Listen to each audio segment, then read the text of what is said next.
Good afternoon, and welcome to the Federal Work-Life Survey webcast. I'm Rachel St. John, a member of OPM's Work-Life team, and I'm here today with two of my colleagues, Corey Adams and Shirley Adelstein. Today, we will be discussing the first government-wide work-life survey. This survey is an opportunity for us to evaluate the relationship between work-life programs and organizational outcomes, as well as better understand your needs, so we can provide services and programs across the federal government that allow every federal employee to be their best at work, home, and in their communities. So to get us started today, Shirley, could you tell us a little bit about what work-life is and why this is so important to our agencies and employees? Well, when we talk about work-life, what we're really referring to is the interaction of people's work and non-work lives. From an employer perspective, we're referring to programs and policies that are designed to help people manage those competing demands. Now, when we think about competing demands, often the first thing that comes to mind is caregivers, like parents or people with elder care responsibilities. But in the modern workplace, all employees face competing demands.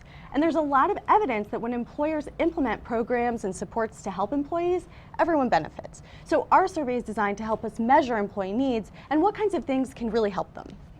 And what are some specific work-life programs in the federal government? That's a great question because there actually isn't one definition of work life. People may find that depending on the agency you work at, there might be a variety of work-life programs. Nevertheless, there are several large program areas that we tend to find across the federal government, and our survey is designed to measure those. So that includes workplace flexibilities and telework, family and dependent care programs such as child care and elder care, health and wellness programs, and employee assistance programs. And in addition, our survey will measure something else that's very important, which is cultural support for flexibility in work life. Great. Corey, could you tell us a little bit more about the survey itself? Sure. So the Federal Work-Life Survey is an unprecedented opportunity to allow federal employees' voices to be heard in ways that have not been done before. Its aim is to determine across government what work-life programs are being used, who's using them, are they meeting the true needs of employees, and what are associated benefits and outcomes for the agency and employees as well. And when will the survey be administered? Good question. Wednesday, January 25th. I know that a lot of care and time was spent developing this survey. We worked with several partners along the way. Could you explain to our audience, how we developed the work-life survey? Sure. So over the year, OPM has partnered with several agencies, HR, work-life practitioners across government, and also partnered with the academic community to make sure that we are asking the right questions to get the answers required to make sure we're meeting the needs of the 21st century workforce. Yes, one of the really interesting things about this survey is that it actually includes, in addition to a number of questions that we developed ourselves, questions that we took from past OPM surveys, as well as some national surveys. And what that means is that we're going to be able to look at new results, and we'll also be able to compare results to other federal data and data from the country as a whole. I know something that everybody wants to know when they receive a survey is how long is this going to take me to complete?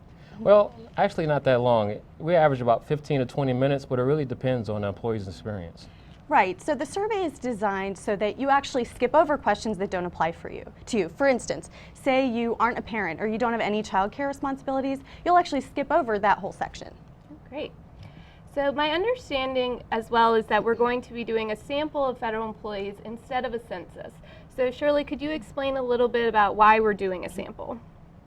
That's right. We will be administering the survey to a sample or a subset of employees. So what that means is that not every single federal employee will be receiving a survey invitation. The reason is simply that administering a survey to the entire federal government takes a lot of resources. But drawing a representative sample of federal employees will allow us to have an efficient way to gather information that still helps us learn about the government as a whole.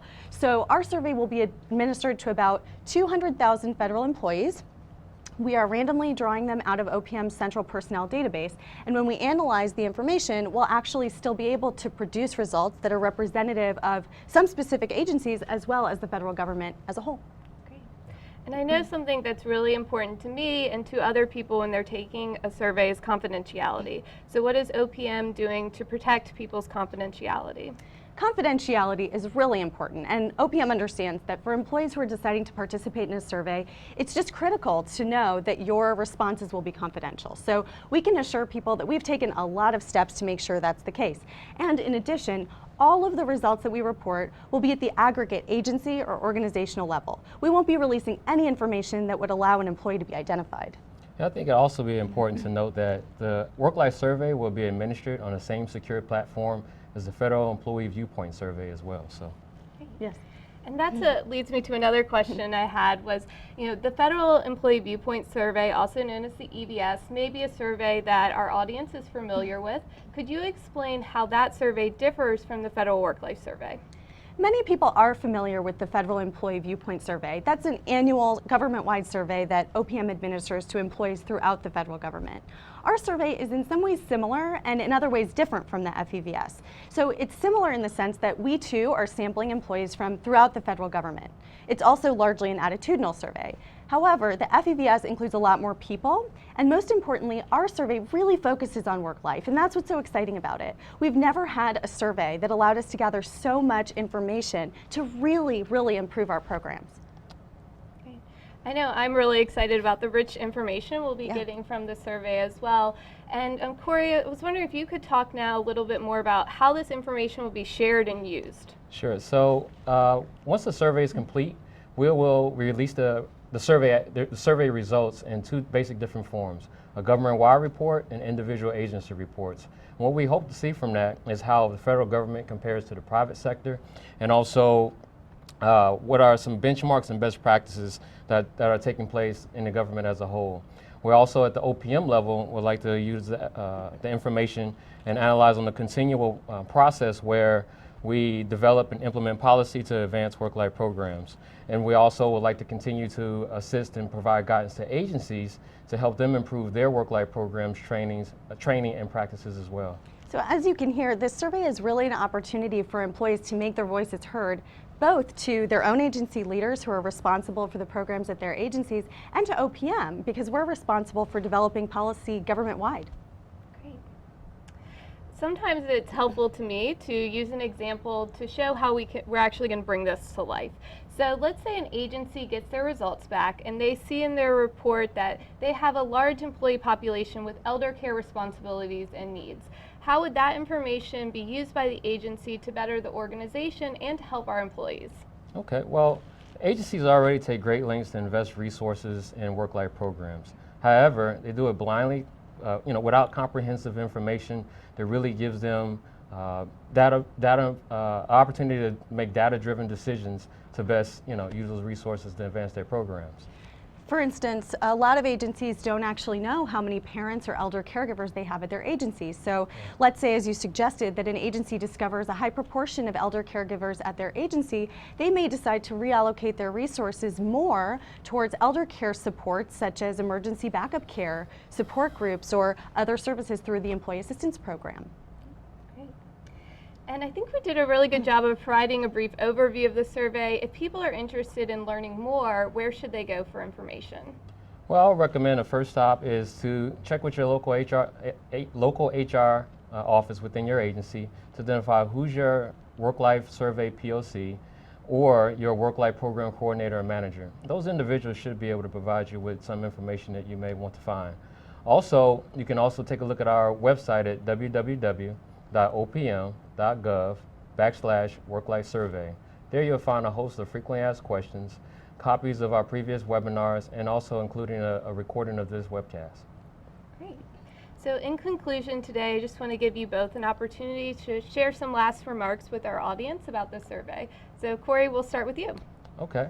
As a reminder, January 25th, Wednesday, is when the survey will be coming to your agency. If you are one of the selected few to participate, please, this is your opportunity to let your voice be heard. The more the participation, the louder the voice.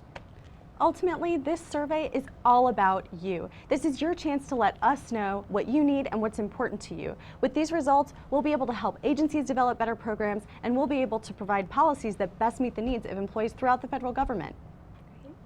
Thank you, Corey and Shirley, for joining us today, and thank you to everyone who tuned in. We really appreciate your interest in the survey and your time today. I'll just say it one more time. If you get the survey, please take the survey. Your feedback is really important to us. And again, thank you, and we hope you have a great afternoon.